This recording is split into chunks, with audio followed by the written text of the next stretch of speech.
نحمده ونصلي ونسلم على رسول الكريم أما بعد فأعوذ بالله من الشيطان الرجيم بسم الله الرحمن الرحيم لئن شكرتم لأزيدنكم ولئن كفرتم إن عذابي لشديد۔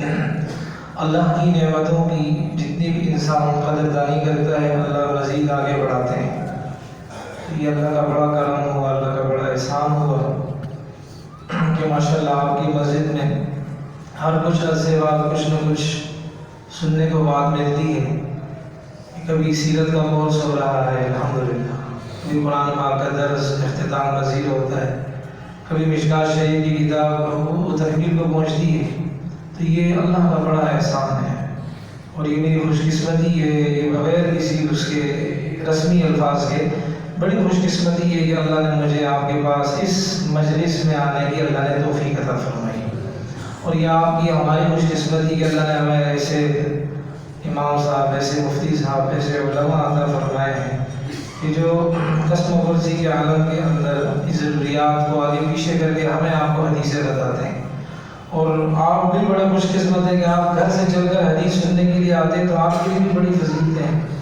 مشکات شریف کتاب العلم کے اندر حضرت کثیر ابن قیس، بعضوں نے قیس ابن کثیر فرمایا ہے کہ وہ فرماتے ہیں کہ میں دمشق کی جو شام کا علاقہ ہے دمشق، اس کی جامع مسجد میں تھا حضرت ابو دردہ رضی اللہ عنہ کے پاس۔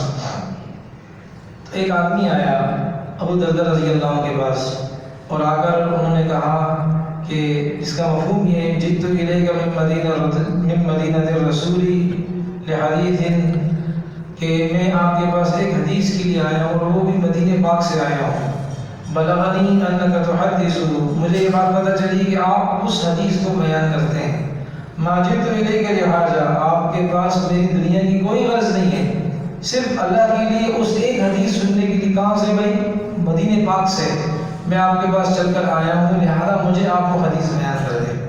اب ابو دردہ رضی اللہ عنہ کو حدیث بیان کی، علماء فرماتے ہیں یا یہ وہی حدیث تھی یا یہ کہ چونکہ ان کا یہ جذبہ دیکھا تو پہلے ان کو ترغیب کے لیے حدیث بیان کی جو آگے میں جس کا خلاصہ عرض کرتا ہوں۔ انہوں نے فرمایا کہ آپ علیہ الصلوۃ والسلام نے ارشاد فرمایا ابو دردہ رضی اللہ عنہ نے کہ جو آدمی گھر سے نکلتا ہے اور علم حاصل کرنے کے لیے نکلتا ہے اور اس کی مراد، اس کی تمنا، اس کی غرض، اس کا مقصد صرف علم حاصل کرنا ہوتا ہے، اللہ تبارک و تعالیٰ اس کے لیے جنت کا راستہ آسان فرما دیتے ہیں۔ تو آپ گھر سے نکلے ہیں کہ مفتی صاحب عصر کے بعد حدیث بیان کریں گے، فرض نماز تو پڑھنی، لیکن اس کے بعد آپ ماشاءاللہ اتنے جم کر بیٹھتے ہیں، تو یقین کریں آپ کے لیے اللہ تبارک و تعالیٰ کی نبی علیہ السلام کی طرف سے یہ حدیث ہے۔ اور پھر رسول پاک علیہ السلام نے چونکہ استاد کا مقام، تو استاد کا مقام ہوتا ہے، آپ علیہ السلام نے پھر حدیث بیان کرنے والے استادوں کے اعتبار سے بھی فضیلت بیان فرمائی۔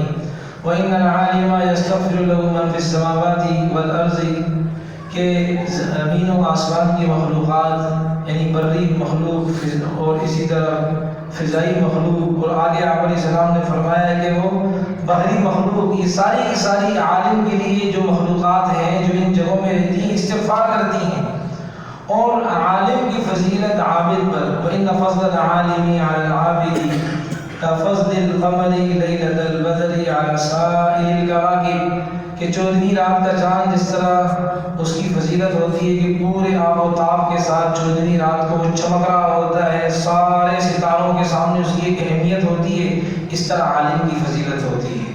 تو رسول پاک علیہ السلام نے فرمایا ان العلماء ورثۃ الانبیاء، علماء انبیاء کے وارث ہیں، اور انبیاء میراث میں درہم اور دینار نہیں چھوڑتے ہیں، علم چھوڑتے ہیں۔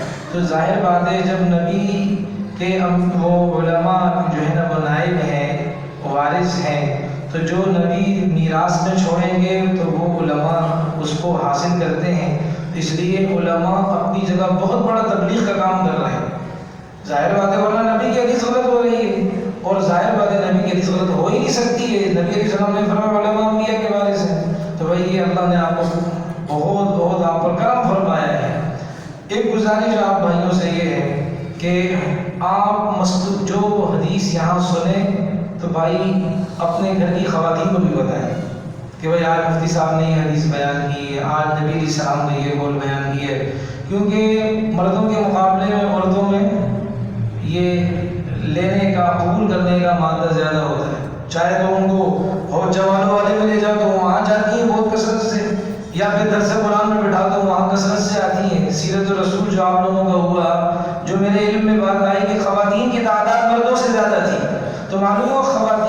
ایکسیپٹ کرنے کا مادہ زیادہ ہوتا ہے، جس طرح ان کو موڑ دیں انشاءاللہ تعالیٰ.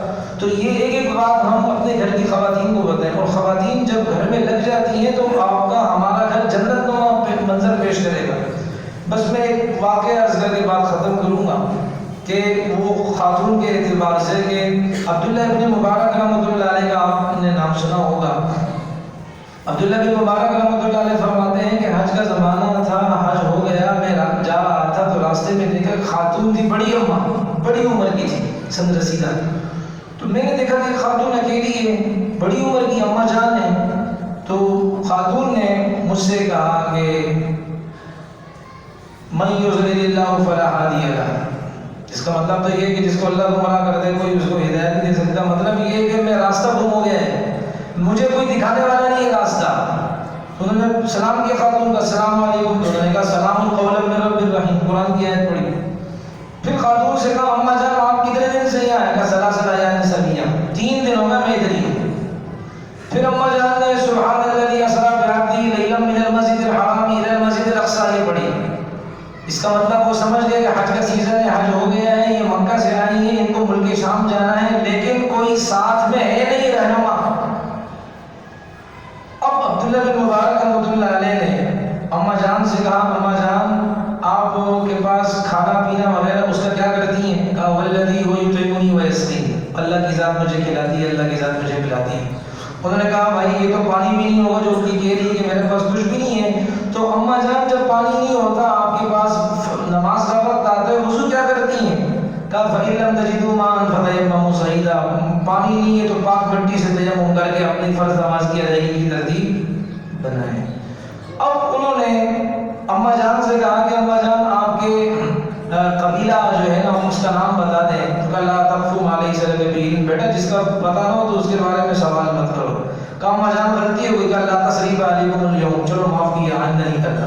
کہا اماں جان میں چاہتا ہوں کہ میں آپ کے لیے سواری لے کر آؤں، آپ کو بٹھاؤں اور آپ کو میں لے کر جاؤں، تو آپ کی کیا رائے ہے؟ تو اماں جان نے کہا کہ ففہمناہا سلیمان، سمجھ والی بات کی ہے تم نے. پھر اس نے اماں جان کو پہلے کہا کہ کھانا پیش کرتا ہوں، کھانا کھا لیں. تو انہوں نے کہا کہ جی قرآن کریم کی آیت پڑھی اتموا الصیام الی اللیل، رات تک روزہ رکھو. کہا اماں جان یہ رمضان کا مہینہ تو نہیں ہے. کہا ان تصوموا خیر لکم ان کنتم تعلمون، روزہ رکھ لو تو تمہارے لیے بہتر ہے. چپ ہکا بکا اب سواری لے کر آئے. اب جیسی سواری قریب کی تو اماں جان نے کہا قل للمؤمنین یغضوا من ابصارہم، ایمان والوں کو کہو نگاہیں نیچے کرو، یعنی نگاہیں نیچے کرو، نہیں دیکھنا مجھے. کسی اللہ والیہ تھی. اب وہ ان کو بٹھایا، جب آگے گئی تو اب یہ تیز تیز چل رہے تھے، ہودی پڑھ رہے تھے اور تیز تیز چل رہے تھے. تو اماں جان نے کہا وقصد فی مشیک واغضض من صوتک، درمیانی رفتار سے چلے اور اپنی آواز کو پست کریں. سب سے بری آواز گدھے کی آواز ہے. یہ جو ہماری مسجدوں کے سامنے یہ فنکشن لگتے ہیں گدھوں کی آوازیں، اللہ کے مبارک گھر کے سامنے پوری رات گدھوں کی آوازیں جو ہے نا ہوتی رہتی ہیں. اللہ تعالیٰ ہمیں بھائی اس پر سنجیدگی سے غور کرنے کی توفیق عطا فرمائے. اب جو وہ ابھی سمجھ گئے وہ، تو پھر وہ کیا ہے اب آہستہ آہستہ پڑھ رہے تھے. تو خاتون نے کہا فقرؤوا ما تیسر من القرآن، ارے میاں پڑھنا ہی تو قرآن پڑھو. اب وہ قرآن پڑھنا شروع کر دیا، عمل کرنا شروع کر دیا. تو پھر قرآن کی آیت دوسری پڑھی وما یذکر الا اولو الالباب، عقل مند لوگ نصیحت حاصل کرتے ہیں.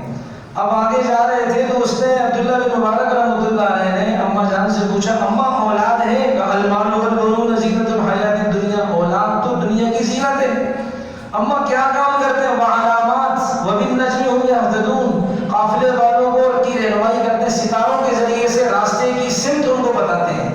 اب جب دیکھا کہ قافلہ سامنے ہے، خیمے لگے ہوئے ہیں، تو خیموں کے پاس لے گئے. تو اماں جان سے پوچھا اماں آپ کے بچے وغیرہ کا نام؟ تو اماں نے پکارنا شروع کر دیا کلم اللہ موسیٰ تکلیما واتخذ اللہ ابراہیم خلیلا یا یحییٰ خذ الکتاب بقوۃ، جن کا نام مفتی صاحب نے لیا نا یحییٰ. 3 بیٹے تھے، ان کے 3 نام موسیٰ، ابراہیم اور یحییٰ. جب انہوں نے قرآن کی آیت زور زور سے پڑھی نا، بچے خیموں سے نکلنے آ گئے. اب ان کو پیسے دیے فبعثوا احدکم بوریقکم هذه الى المدینہ فلینظر ایھا ازکی طعاما، کہ یہ لے لو کھانا لے آؤ تمہارا مہمان آیا ہوا ہے. اب وہ بچے بھاگے بھاگے گئے، کھانا لے کر آئے. اب بوڑھی اماں نے کہا کہ کلوا واشربوا هنيئا بما اسلفتم في الايام الخاليه. عبداللہ بن مبارک نے کہا میں نہیں کھاؤں گا کھانا پہلے یہ مسئلہ حل کر کے بتاؤ. اب سے جو بات کروں قرآن کی ہے میں اس وقت تک کھانا نہیں کھاؤں گا جب اس کا راز فاش نہ کروں. یہ کیا مسئلہ ہے بھائی؟ انہوں نے کہا 40 سال ہو گئے ہماری ماں قرآن کے ذریعے سے باتیں کر رہی ہے اور ہمارے 100 سال والے بابا جی کو بھی سورہ فاتحہ سے نہیں آتی. تو یہ رونے کا مقام ہے نا بھائی. اتنی محنتیں کر رہے ہیں ہمارے اکابر ہمارے علماء. تو انشاءاللہ تعالیٰ یہ ماشاءاللہ مجھے بہت خوشی ہوئی کہ آپ حضرات بڑے جم کر بیٹھتے ہیں, مفتی صاحب کا درس سنتے ہیں. مجھے تو ان کی خبریں جو ہے نا وہ ملتی رہتی ہیں. یہ کیونکہ ظاہر بات ہے خوشبو چھپتی نہیں, خوشبو پھیلتی رہتی ہے. تو اللہ تعالیٰ ان کے درس کو قبول فرمائے. اللہ ان کے ماں باپ کا صدقہ جاریہ بنائے, ان کے لیے ان کے اساتذہ کے لیے صدقہ جاریہ بنائے. اللہ مجھ ناچیز کو بھی اس درس کے اثرات سے مستفید ہونے کی اللہ تعالیٰ توفیق عطا فرمائے. اور یاد رکھیں علماء کا جوڑ بہت ضروری ہے. اللہ کی قسم آپ کو نہیں معلوم اتنے فتنے ہیں نا, اتنے فتنے ان درویشوں کی برکت سے وہ فتنے ہمیں پتہ نہیں چلتا کہ یہ دبا دیتے ہیں, ختم کر دیتے ہیں. ورنہ ایک اور فتنہ بھی آیا وہ شیخ محمد کا, بالکل داڑھی شاڑھی کچھ نہیں ہے اس کی, یہ ڈیفینس میں رہتا ہے. شیخ محمد کا فتنہ آیا ہوا, وہ قرآن سے ثابت کرتا ہے حلالہ کوئی چیز نہیں ہے. یعنی 3 طلاقیں اگر کوئی انسان دے دے کسی کو اپنی بیوی کو, دوبارہ 3 طلاقوں کے بعد اسی بیوی کو اپنے پاس رکھ سکتا ہے. حالانکہ قرآن کی واضح آیت ہے, حالانکہ واضح مسلم شریف کی واضح حدیثیں موجود ہیں اس میں کہ بھائی بیوی کو جب 3 طلاقیں دے دی عدت گزارے گی. اگر پھر وہ دوبارہ میاں بیوی بننا چاہتے ہیں تو پہلے سوچنا چاہیے تھا, لیکن پھر اس کے لیے آخری حل یہ ہے کہ بھائی کیا ہے کسی اور خاوند سے نکاح کرے, وہ بھی اپنی مرضی میں, طلاق دے یا نہ دے اس کی مرضی ہے. اگر دے گی تو عدت گزارے گی, پھر اس کے پاس کیا ہے وہ بھی یعنی ہم مصری کا ہونا ضروری, پھر اس کے بعد آئے گی. یہ بدبخت قرآن کی آیتوں کو توڑ مروڑ کر فتویٰ یہ دے رہا ہے کہ اگر کسی نے بیوی کو 3 طلاقیں دے دی, دوبارہ اگر یہ آپس میں رہنا چاہتے ہیں, میرٹ ریلیشن شپ بنانا چاہتے ہیں, اپنانا چاہتے ہیں, دوبارہ اپنا سکتے ہیں. اس کے لیے کوئی بھی ضرورت نہیں ہے کسی اور خاوند سے نکاح, حالانکہ دوسرے پارے کی واضح آیت ہے فلا تحل له من بعد حتى تنكح زوجا غيره. تو میرے محترم یہ ہمارے اکابر ہیں, یہ اٹھتے ہیں ان فتنوں کے بارے میں اپنے جمعوں کے بیانوں میں بتاتے ہیں, اپنے دروس میں بتاتے ہیں. خدا کی قسم کتنا یہ مطالعہ کرتے ہیں. ابھی وقت نہیں, مفتی صاحب نے فرمایا کہ ہلکا ہاتھ, یعنی کہ اشارہ دے دیا تھا نا انہوں نے, مختصر بیانوں کا مطلب ہلکا ہاتھ رکھنا. تو اس لیے بھائی اللہ تعالیٰ مجھے آپ کو ہم سب کو ان باتوں پر عمل کرنے کی توفیق عطا فرمائے.